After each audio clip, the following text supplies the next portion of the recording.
नमस्कार साथियों, स्वागत है आप सभी का आपकी अपनी पाठशाला पर। मैं हूं अंकित अवस्थी और आप है मेरे साथ में डोनाल्ड ट्रंप के विश्व विजय की यात्रा की चर्चा करने। हाल ही में उन्होंने वेनेजुएला पर अमेरिका का अधिकार कर लिया है। अब उसके बाद में उनके रास्ते थोड़े और आगे बढ़ चले हैं। वेनेजुएला की जीत से पूरी दुनिया जो सकते में आई हुई है, जिसे पूरे टाइम ये लग रहा है कि कल को अब नंबर हमारा आ सकता है, कहीं जो मादुरो का हाल है वो उनका ना हो जाए, जो मादुरो के साथ अमेरिका कर रहा है वैसा किसी और देश के साथ ना हो जाए। इसी क्रोनोलॉजी में कल जब हमने आपको सेशन में बताया, ये जानकारी दी थी कि वेनेजुएला पर कब्जा हो गया है, और उसी समय पर एक ट्वीट काफी वायरल हुआ था जिसमें ग्रीनलैंड को अमेरिका का बताया गया था। आपको याद होगा, हमने अपने सेशन में कल के दिन ये जानकारी आपके साथ साझा की थी अंकित इंस्पायर इंडिया पर। बस ये जानकारी ट्विटर पर आई। ट्विटर पर आते ही थोड़ी देर में न्यूज चैनल्स के अंदर आना शुरू हो गई। ट्रंप से जाकर के ही अटलांटिस करके एक मैगजीन है, उसके पत्रकारों ने पूछ लिया कि सर ग्रीनलैंड को लेकर क्या प्लान है। बोले 2 महीने के अंदर अंदर उसका भी कर ही देंगे कुछ ना कुछ। तो 2 महीने के अंदर ग्रीनलैंड भी अब अमेरिका का होगा। वेनेजुएला अमेरिका का हो चुका है, क्योंकि अब अमेरिका अपनी तरफ से वहां सत्ता चला रहा है। ट्रंप के अकॉर्डिंग हम ही हैं, हमारी कंपनियां वहां काम करेंगी। अब वही काम अब ये ग्रीनलैंड में करने निकल रहे हैं। वी नीड ग्रीनलैंड, सीधा सीधा अमेरिका ने अनाउंसमेंट कर दिया है। ग्रीनलैंड इनका नेक्स्ट टारगेट, और ग्रीनलैंड को इन्होंने 2 महीने में प्राप्त कर लेना है। तो ट्रंप जिस ग्रीनलैंड के पीछे पड़े हैं, आज के सेशन में हम चर्चा करेंगे ग्रीनलैंड के बारे में। साथ में ये चर्चा करेंगे कि भैया ग्रीनलैंड तो डेनमार्क का हिस्सा है ना। डेनमार्क जो कि यूरोपियन यूनियन का हिस्सा है, तो क्या यूरोपियन यूनियन अमेरिका के खिलाफ कुछ बोल पाएगी, या फिर पूरी तरह से अपनी इज्जत गिरवी रख के बैठी है, या फिर नाटो होने का कीमत चुकाएगी, क्योंकि नाटो का ही मेंबर है डेनमार्क, और नाटो कंट्री का ही एक हिस्सा अगर अमेरिका दबाकर बैठ गया तो ये कुछ कर पाएगा। ताजा हाव भाव से लग क्या रहा है, ये सारी जानकारी आज आपके साथ साझा की जाएगी। यूरोपियन यूनियन 27 देशों का वो समूह जिसमें डेनमार्क बिल्कुल यहां बैठा हुआ है। देखिए, ये डेनमार्क अपने 3 जगह पर हिस्से रखता है। आज हम उनके बारे में सब जगह चर्चा करेंगे। इनका तर्क केवल इतना है कि आजकल बेरिंग सी में चीन के और रूस के जहाज बहुत देखे जा रहे हैं, इसलिए हमें लगता है कि अमेरिका की हिफाजत के लिए ग्रीनलैंड हमारे पास होना चाहिए। ये काम कहते हुए इन्होंने द एटलांटिक करके एक मैगजीन है, उसको अपना इंटरव्यू दिया और कहा कि रक्षा के लिहाज से ये हमारा हिस्सा होना चाहिए। ट्रंप अब बिंदास हो चुके हैं। ट्रंप को पूरी तरह का डर खत्म हो चुका है। पूरी दुनिया की प्रतिक्रिया वो जान चुके हैं। कोई देश उनके सामने खड़े होने की हिम्मत नहीं कर रहा है। ना चाइना, ना रशिया, किसी के पास कोई प्रतिक्रिया नहीं है। सब अपने अपने स्वार्थ बचाने में लगे हुए हैं। अमेरिका में ट्रंप ने जो स्टैंड ले लिया है, अब उसके सामने शायद ही किसी देश के पास कोई चीज है। यही कारण है कि अपनी ताकत का इस तरह से प्रदर्शन करते हुए ये दिखाई दिए। वो अपने आप में एक लेसन है दुनिया के उन सभी तमाम प्रकार के मूल्यों की बात करने वाले देशों के लिए, जो ये मानते थे कि दुनिया में संप्रभुता नाम की कोई चीज होती है, मेहनत नाम से कोई चीज होती है, सह अस्तित्व जैसा कुछ होता होगा, कोई एग्जिस्टेंस की कोई वैल्यू होती होगी। कोई वैल्यू नहीं है, केवल पावर, पावर डायनेमिक्स और अमेरिका की शक्ति। आप देखिए, Trump gives Denmark 2 months, we will worry about Greenland in 2 months, let's talk about Greenland in 20 days, we need Greenland. ये ट्रंप के ग्रीनलैंड को दिए गए बयान है, और जिस तरह से ये बात कर रहे हैं, ये मजाक बना रहे हैं कि ग्रीनलैंड के हाथ में कुछ नहीं है और डेनमार्क के हाथ में भी कुछ नहीं है। आपको पता है, ये इस तरह से पत्रकारों से बात करते हुए कह रहे हैं कि क्या आपको पता है डेनमार्क ने ग्रीनलैंड की हिफाजत के लिए क्या किया? उसने डेनमार्क ने ग्रीनलैंड की हिफाजत के लिए खर्चा बढ़ा दिया। पता है खर्चे में क्या बढ़ाया? उन्होंने ग्रीनलैंड में एक और डॉक खोल दिया। ट्रंप खुलेआम मजाक ले रहे हैं। किस जगह की बात हो रही है, एक बार मैं आपको मैप में फिर से दिखा दूं। देखिए, ये पूरा की पूरा कॉन्टिनेंट, दुनिया 7 कॉन्टिनेंट में बटी है। ये कॉन्टिनेंट नॉर्थ अमेरिकी कॉन्टिनेंट है। इस नॉर्थ अमेरिकी कॉन्टिनेंट में ये रहा अमेरिका, यूएसए जैसे आप कह रहे हैं। इस यूएसए के ऊपर है कनाडा। कनाडा से और उत्तर की तरफ जब आप चलते हैं तो आपको दिखाई देता है ग्रीनलैंड। ग्रीनलैंड 1979 तक डेनमार्क ही हुआ करता था, एक तरह से डेनमार्क का ही हिस्सा था। बाद में इन्होंने अपने आप को होम रूल में कन्वर्ट कर लिया कि हम अपना शासन खुद चला लेंगे, लेकिन हाँ, हमारे विदेशी संबंध, हमारी रक्षा, हमारा संचार, ये पूरा डेनमार्क देखेगा। तो कुछ इस तरह से ग्रीनलैंड आज भी डेनमार्क का ही हिस्सा है, और इस जगह को डेनमार्क 100% क्लेम करता है।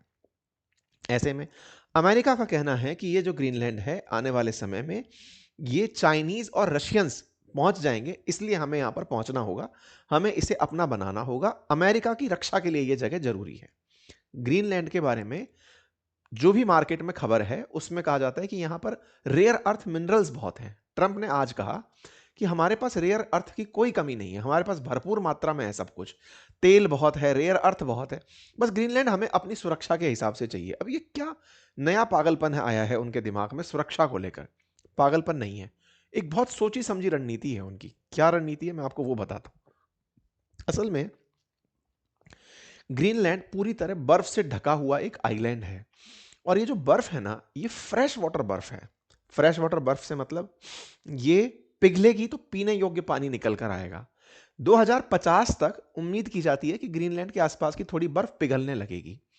आप लोग आए दिन क्लाइमेट चेंज की खबर सुनते आते हैं, आप लोगों को हमेशा यही बताया जाता है पर्यावरण प्रदूषण हो रहा है, कार्बन उत्सर्जन बढ़ रहा है, पॉल्यूशन बढ़ेगा तो समुद्र का जल स्तर बढ़ेगा और पीने का पानी कम हो जाएगा, सूखा पड़ने लगेगा, क्योंकि ग्लेशियर्स पिघल जाएंगे, नदियों का जल स्तर शुरुआत में बढ़ेगा, अतिवृष्टि आएगी, लेकिन पीने के पानी बाद में किल्लत हो जाएगी। क्यों होगा प्रदूषण, क्यों बढ़ेगा?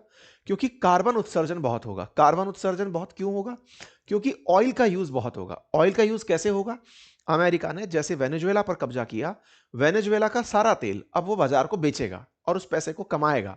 उस पैसे को कमाएगा, जब वो तेल बाजार में आएगा तो जितनी भी रिन्यूएबल एनर्जीज हैं वो रिन्यूएबल एनर्जी प्रासंगिक नहीं रहेंगी, ग्रीन एनर्जी की कोई मतलब नहीं रह जाएगा, कार्बन उत्सर्जन रहेगा, ग्लेशियर्स पर कार्बन के पार्टिकल्स बैठेंगे, ग्लेशियर्स पिघलेंगे। यही तो हो रहा है ग्लोबल वार्मिंग में। ऐसे में कार्बन के उत्सर्जन से पॉल्यूशन बढ़ना जब शुरू होगा, और इस पॉल्यूशन से ग्रीनलैंड में ही वो जगह बचेगी जहां पीने योग्य पानी होगा, जहां क्लीन नेट एनवायरनमेंट होगा, और अमेरिकी इसे अपने लिए मार्स या मून की तरह ही ट्रीट कर रहे हैं। आज के लिए नहीं, भविष्य के लिए। जैसे कभी अमेरिकियों ने 1867 के आसपास अलास्का लिया था, उस समय उसे सीवर्ड फॉली कहा गया था। एक मंत्री थे इनके, उसकी गलती माना गया था कि पागल हो क्या, आइस पैक कौन ले लेता है, अलास्का में तब इतनी बर्फ हुआ करती थी। आज अलास्का अमेरिका के 50 राज्यों में से एक राज्य है, खूबसूरत राज्य है, तेल के प्रचुर भंडार हैं, मिनरल्स भर भर के निकल रहे हैं। 150-200 साल पहले लिया फैसला आज अमेरिकियों के लिए बहुत ही सही काबिल सिद्ध हो रहा है। तो ट्रंप उसी क्रोनोलॉजी में ग्रीनलैंड को लेना चाह रहे हैं। ग्रीनलैंड पर डेनमार्क का कब्जा है। डेनमार्क 3 जगहों पर है। डेनमार्क एक तो यहां पर है ही बिल्कुल उत्तर की तरफ, यानी कि यूरोप के अंदर डेनमार्क। डेनमार्क के 2 हिस्से और भी हैं। एक है फॉरे आइलैंड, जो आइसलैंड के जस्ट नीचे दक्षिण की तरफ है, ये रहा फॉरे आइलैंड। और एक आइसलैंड से पश्चिम की तरफ ग्रीनलैंड, जो अपने आप में एक सबसे बड़ा आइलैंड कहा जा सकता है। इस ग्रीनलैंड पर ऑलरेडी जनता रहती है, लगभग 57,000 लोग यहां पर रहते हैं। एक एयरबेस पिछले साल ही बनकर के यहां तैयार हुआ है, जिस पर कि हवाई जहाज हफ्ते में 2 बार उतर पाते हैं। बर्फ बहुत है तो वो पूरी क्लीनिंग व्लीनिंग करके उतारना पड़ता है। तो ये जो ग्रीनलैंड है ये इस डेनमार्क का हिस्सा है, किसी को कभी इसकी जरूरत लगी नहीं। अमेरिकियों ने जब तेल का दोहन बढ़ाया तो उन्हें यह रियलाइज हुआ कि यार तेल इतना ज्यादा जब हम यूज कर लेंगे तो प्रदूषण बहुत बढ़ जाएगा, हम लोग रहेंगे कहां जाकर के। तब जाकर के ग्रीनलैंड की गणित बाहर निकल कर आई। तो अब आप ऐसे समझिए कि यूएस इस ग्रीनलैंड को दिमाग में लेकर के काम कर रहा है। उत्तर की तरफ जितना आप चलेंगे उतना ज्यादा आर्कटिक सर्कल में बढ़ते चले जाएंगे। ऊपर की तरफ आर्कटिक है, यहां से आप आर्कटिक सर्कल में एंट्री करते हैं तो जहां आर्कटिक क्षेत्र है वहां पर बर्फ भर भर के है। 2050 तक माना जाता है कि जो रास्ते फिलहाल के लिए बंद हैं, जैसे ये फिलहाल बैफिन बे वाला जो रास्ता है, इसमें बर्फ रहती है तो जहाज ज्यादा आ नहीं पाते इधर से। तो ये माना जाता है कि आने वाले टाइम में ट्रेड रूट का बहुत बड़ा हिस्सा यहां से शुरू होकर आएगा।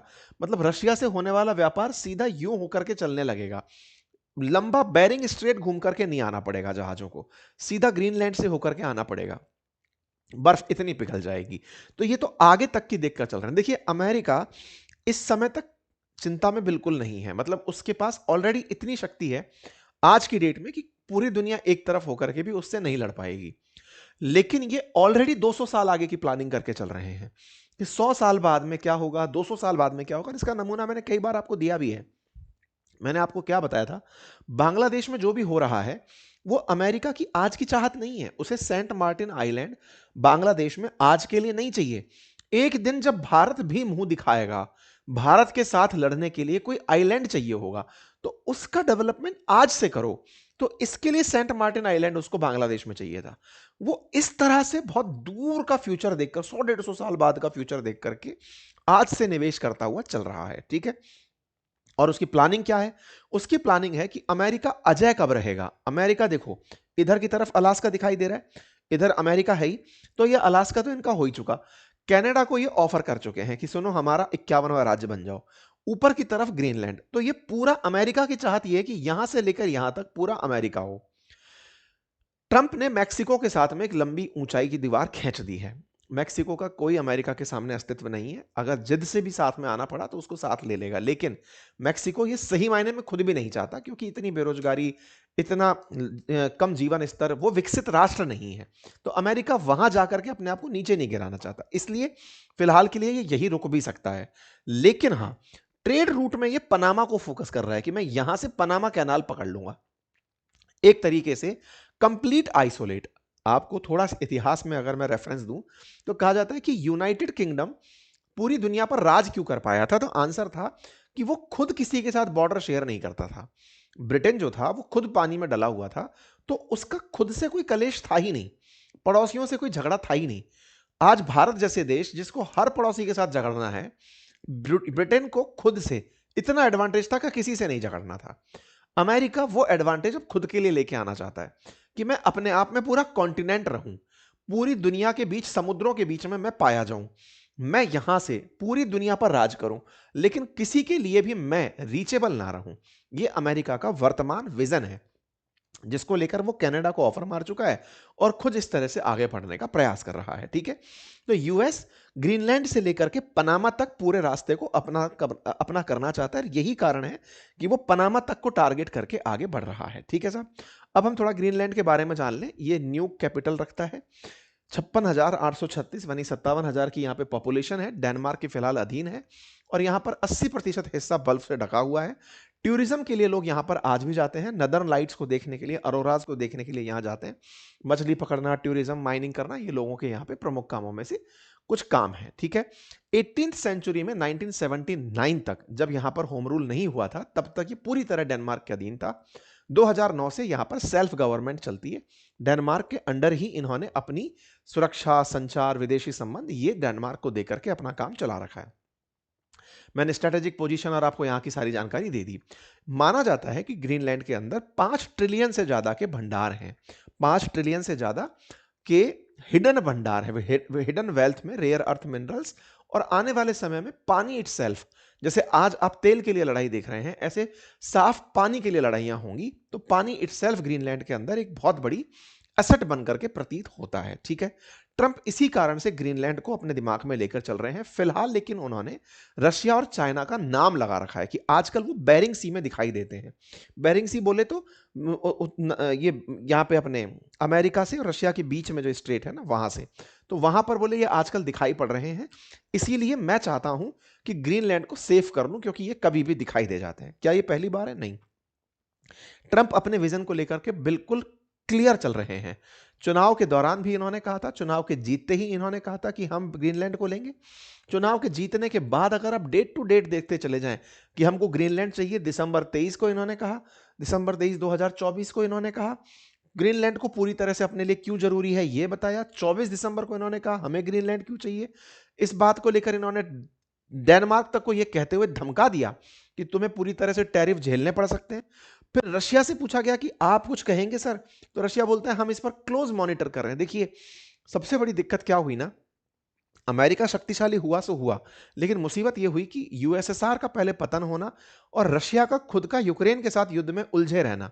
रशिया युद्ध में जब से उलझा हुआ चल रहा है, तब से पावर बैलेंस बिगड़ गया है। पहले ऐसा होता था कि अमेरिका जिसके साथ बुली कर रहा होता था उसको बचाने रशिया चला आता था, दोनों पावर गेम को बना के चलते थे। अभी रिवर्स गेम क्या चला गया, उल्टा क्या हो गया कि अमेरिका किसी को बुली कर रहा है तो रशिया अपने आप को सेफ लेकर चल जाता है कि भाई चलो कोई बात नहीं, अपन तो सेफ है ना। चाइना युद्ध करने की स्थिति में फिलहाल है नहीं, क्योंकि उसे पता है अभी उसकी पूरी इकोनॉमी जो है वो एक्सपोर्ट केंद्रित है, और एक्सपोर्ट में अमेरिका और अमेरिका के साथी जो देश हैं वो उसके निकले हुए प्रोडक्ट्स को बड़ी मात्रा में खरीदते हैं। अगर चाइना किसी भी तरीके से कोई भी स्टैंड लेने की कोशिश करे तो अमेरिका एक बार में ही उसके पूरे मार्केट को क्रैश कर सकता है, क्योंकि खुद इतना बड़ा कंज्यूमर बनकर अमेरिका बैठा है। अमेरिका ने ऐसा क्या कर रखा है? अमेरिका एक्सपोर्ट भी करता है लेकिन वो टेक्नोलॉजी करता है। टेक्नोलॉजी नेसेसिटी है लोगों की। एक बार में वो पूरी दुनिया को पंगु बना सकता है। एक बार में माइक्रोसॉफ्ट को रोक के, एप्पल को रोक के, मेटा को रोक के, गूगल को रोक के, एआई को रोक करके वो पूरी दुनिया पर कंट्रोल स्थापित कर सकता है। इसीलिए, और अब तो स्टारलिंक के थ्रू उन्होंने पूरी इंटरनेट को कंट्रोल करना शुरू कर दिया है। तो अमेरिका इस दुनिया से ऊपर की एक दुनिया बन चुका है कि भाई सुनो, ये दुनिया पर राज करने की जगह है। चाइना इस बात में बार बार बोलता भी आया कि रशिया चाइना के थ्रेट को देकर के आप हमें इस तरह की हरकत मत करो। खैर, इस बीच में इन्होंने वेनेजुएला को ले ही लिया। तेल के भंडार थे, अमेरिका को तेल चाहिए था।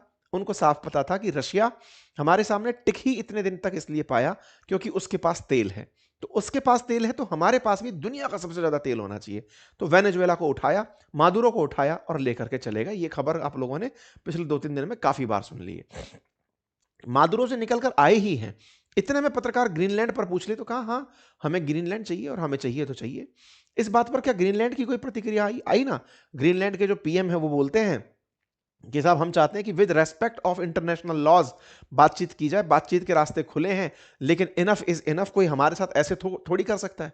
अबे तुम तो चुप ही रहो। उस मादुरो के साथ इन्होंने जो किया वो तो तुम देख नहीं पाए। इंटरनेशनल लॉज की तो बात ही नहीं कर पा रहा है। डेनमार्क के पीएम खुद निकल कर आते हैं कि साहब इस बात के लिए धमकाना बंद करिए। डेनमार्क के पीएम निकल कर आते हैं लेकिन ट्रंप उनका मजाक बना लेते हैं। वो कहते हैं कि तुम क्या ही कर पाओगे, रहने दो। डेनमार्क के साथ में क्या कोई जुड़ सकता है? भाई चलो, वेनेजुएला के साथ तो कोई नहीं था, लेकिन डेनमार्क के साथ कोई खड़ा हो पाएगा जब ट्रंप ग्रीनलैंड को ले रहे होंगे? तो साफ सबसे बड़ी संभावनाएं जुड़ती हैं यूरोपियन यूनियन से कि 27 देश हैं ये लोग, डेनमार्क समेत, ये सब एक हो जाएंगे। लेकिन ये कोई सैन्य गठबंधन नहीं है, तो ये एक क्यों होंगे? फिर सवाल बनता है कि डेनमार्क के साथ नाटो कंट्रीज खड़े हो जाएंगे। नाटो है क्या? अमेरिका के साथ जुड़े हुए देश। अमेरिका जब खुद ही अपने नाटो अलाई को खा रहा है, ये तो वही वाली बात हो गई कि एक बिच जो है वो अपने बच्चों को खा रही है। तो ऐसे में जब अपने बच्चों को वो खुद ही निगल रहा है, तो फिर तो कोई और बचाने उनको कैसे आएगा? तो ऐसे में अमेरिका डेनमार्क के साथ जो भी करेगा, बाकी लोगों में हिम्मत ही नहीं है ना, वो यूनाइट अमेरिका के खिलाफ कैसे होंगे? नाटो तो सरवाइव ही इसीलिए कर रहा है कि अमेरिका हमें बचाएगा। तो डेनमार्क के हाथ में है कुछ भी नहीं, उसे प्यार से ग्रीनलैंड देना होगा। 2 महीने के बाद ग्रीनलैंड अमेरिका का होगा। ये बात अब पूरी तरह से सही है। क्या ये देश कोई पूरी तरह से प्रतिक्रिया नहीं दे पा रहे? नहीं। ये प्रतिक्रियाओं में बस यही बोलते हैं कि नहीं, सबको साथ रहना चाहिए, सबसे अस्तित्व से जिए। सर, ये जो पुराने नवाब थे, ब्रिटेन जैसे देश, फ्रांस जैसे देश, इनकी कोई प्रतिक्रिया? ये तो अपनी तरफ से बस एक ही बात बोलते रहते हैं कि हम ग्रीनलैंड के साथ खड़े हैं। अरे तुम्हारा खड़े रहने का कोई सेंस ही नहीं, तुम किसी के साथ नहीं खड़े हो। तुम्हारे ऊपर नजर नहीं गई है, तुम्हारे पास रिसोर्स नहीं है, नहीं अमेरिका तुम पर भी राज करता। जैसे कभी अपन ब्रिटेन के बारे में सुनते थे ना, सूर्योदय से लेकर सूर्यास्त तक के सारे देश ब्रिटेन के थे। आज अमेरिका वो कर रहा है। जो भी सबसे नायाब चीज है, अलाउद्दीन खिलजी हो रखा है, वो ट्रंप के पास होनी चाहिए, अमेरिका के पास होनी चाहिए। अमेरिका उस थॉट के साथ आगे बढ़ रहा है। खैर, ब्रिटेन बोलता है हम क्लियर कर देते हैं, future of Greenland is for Greenland, the kingdom for of Denmark.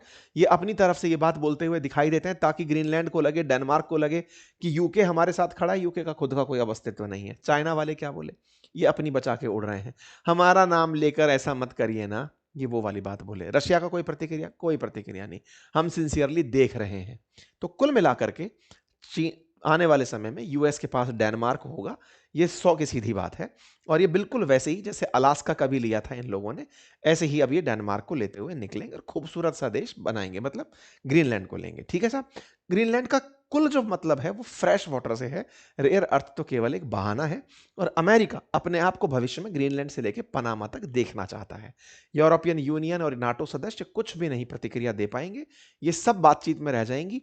America खुद को पूरी तरह सुरक्षित रखना चाहता है दुनिया के उन तमाम देशों के सामने जिनके साथ उसे भविष्य में किसी भी प्रकार की चिंता हो सकती है। बस कुल जमा अर्थ इतना ही है, फिलहाल के लिए इतना ही। बाकी आप लोग इस विषय को कैसे देखते हैं, अपनी राय कमेंट बॉक्स में जरूर दें। चैनल पर नए हैं तो चैनल को सब्सक्राइब कर लें। इस विषय पर अपनी राय कमेंट बॉक्स में रखें। बहुत बहुत धन्यवाद।